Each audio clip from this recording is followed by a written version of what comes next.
Isang napakagandang araw po sa ating lahat mga kaboses mga kababayan at welcome po dito sa ating YouTube channel. Ano po, ngayon pong araw, ito magandang magre-react lamang po tayo ha mga kaboses regarding po dito sa sinabi po ng isa rin pong abogado.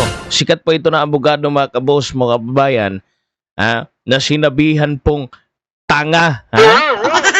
Tanga raw po itong si Luistro. Tanga ka pala, Luistro.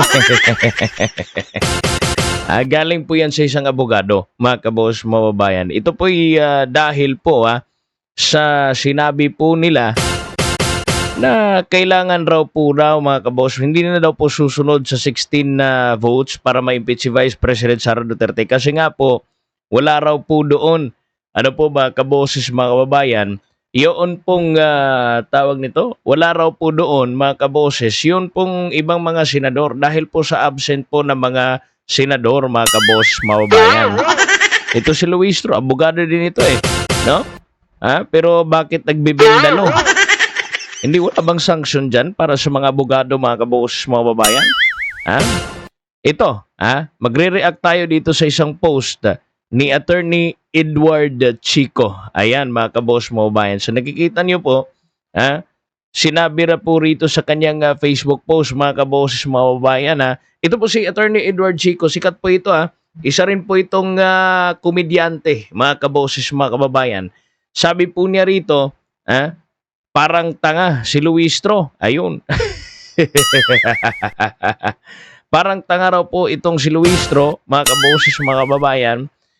Sabi po dito, yun daw 16 vote threshold sa convict the VP, to convict the VP should be reduced to 15 kuno, mga kaboses, mga kababayan. Kasi daw 22 lang ang magpa-participate sa impeachment trial.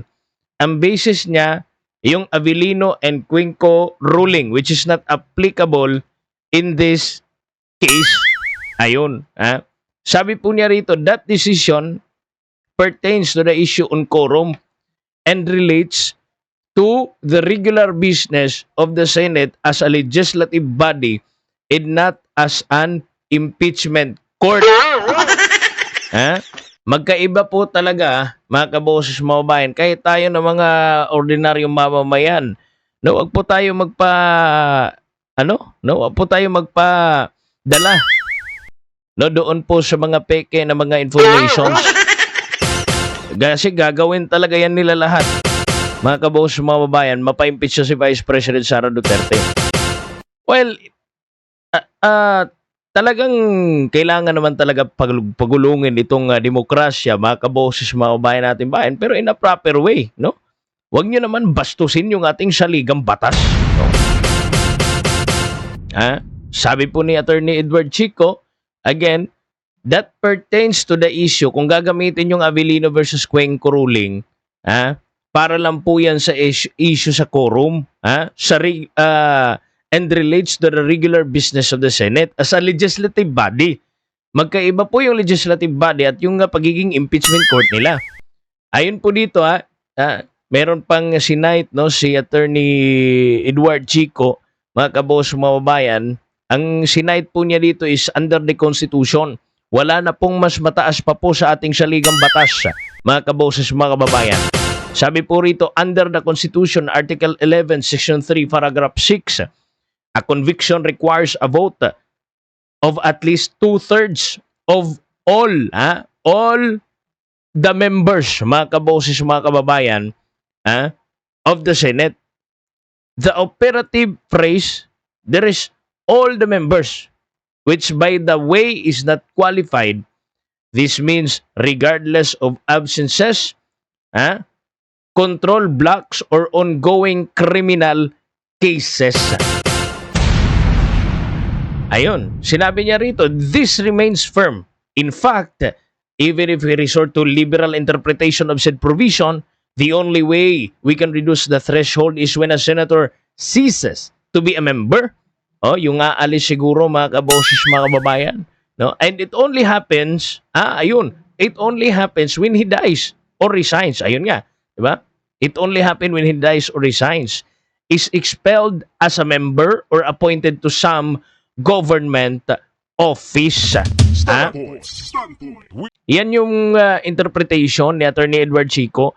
Napakadali lang naman po, no? Napakadali lang po talagang usisain, mga kaboss, mga babayan, sana ito pong ating saligang batas. Kung hindi lamang po hahaluan natin ng kabaluktutan. Kasi naawa ko sa bayan natin eh. Ito sila Jervil Ruistro, di ba? Napakagaling lang nila, mga kaboss, mga babayan, pagdating sa oposisyon. Sa mga kalaban po ng atin pong gobyerno, mga kaboss, mga babayan. No, yung mga weakest link, mga kaboses, doon lang po sila magaling. Di ba? Saan ba pinakita nila, nagpakita ba sila ng galing nila na mag-focus, mga kaboss, mga bayan, doon sa malalakas na mga isyu? Lalo na't nasa mga kongresista ito, nasa House of Representatives, nakikita ba nila yung kabalbalan, kabastusan, mga kaboss, mga babayan, doon po sa loob ng kalanghanay? O baka natatakot sila, may reserva sila, mga kaboss, mga babayan, nagre-reserve sila, o natatakot na baka banggain nila yung mga kasama nila, mga kaboss, mga babayan, na friends nila.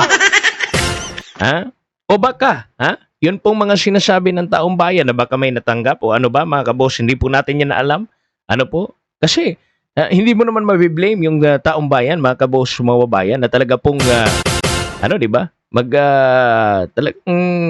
Magdududa, mga kaboses. Trabaho nyo yan eh. Karapatan namin mga tao na magsiwalat eh. Magtanong, mga kaboss, mga babayan, ano bang nangyari kung ba't mas lang kayo? Napakatapang nyo lang kapag kalaban ng ating administrasyon. At alam naman po natin yan. Pero pagdating po sa administrasyon, parang kayo, mga botete.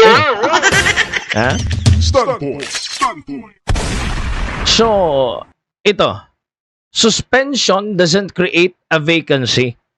Parang sa employment lang yan. Pag suspended ka, employee ka pa rin naman hanggat hindi ka tinatanggal. The same is true as regards Senator Bato.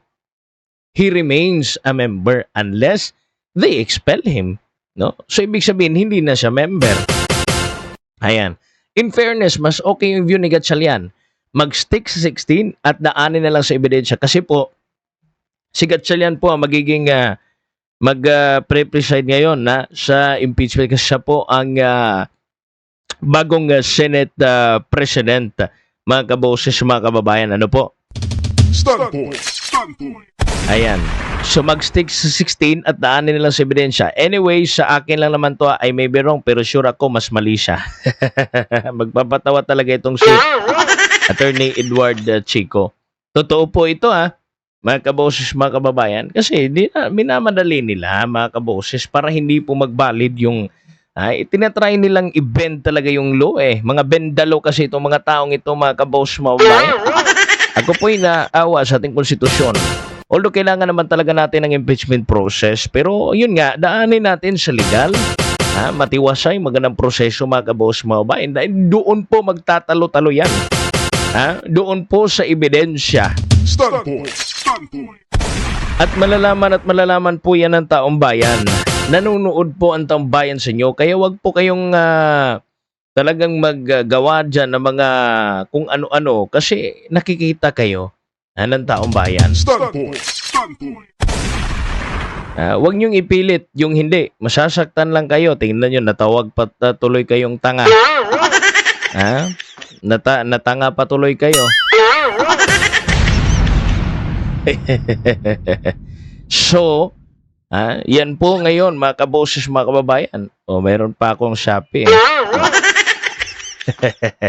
Pero yun na, mga kaboses, mga kababayan. Palagiin po natin ang magbantay kasi hindi po natin na kailangang abusuhin, mga kabos, mga babayan. Yun pong saligang batas na tangi pong nag-guide sa atin, mga kabos, mga babayan, sa maganda ko pong bukas ng ating bayan. Ayun po. So, magbabasa tayo ng mga comment ito sa post ni Attorney Edward Chico.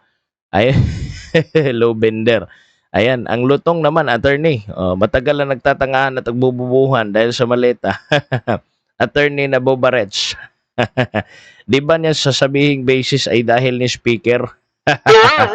Siya nga mga kaboss mga babayan, di ba? Sinabi niya na yung AX ay galing kayo sa speaker, hindi na kayo nahiya, di ba? Ha?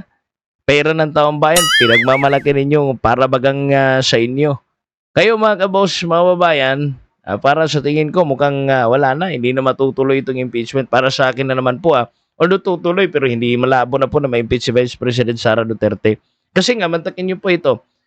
Kahit sa quorum nga, di ba, kailangan nila ng 13, mga kaboses mga babayan. At yung recent, yung 13, mga kaboses, yun po yung sinusunod ngayon ng Senate. Kahit pa gamitin niya nga Bellino versus Cuenco, nawala na po yan. Wala na po yan ngayon, mga kabos. Kasi nag-quorum na po ulit ang Senate na nakuha nila ang 13. Kaya ibig sabihin, yun pong recent na president, mga kabos, mga babayan na nangyari, yun na po. Kahit pa gamitin nila yung issue ng quorum, mga kaboses, para iparehas nila doon sa situation ng impeachment court. Ngayon, yung latest na kapag 13 sila, ibig sabihin, in-acknowledge nila na talagang 24, mga kaboses, mga kababayan, iyon pong majority o ang lahat po ng membro, mga kaboses, ng Senado. So, ganun din. Yung sinabi ng Constitution, 2/3 of all its members. Diba? Of all the members of the Senate, mga kabos mo bayan. So, yun po yung susunod natin. Kaya mga kabos mo bayan, ano po yung reaksyon, opinion at suggestion po ninyo regarding po sa napag-usapan po natin ngayong araw, mga kabos, mga babayan. Comment po sa baba at please subscribe, like and share, mga kabos, sa atin pong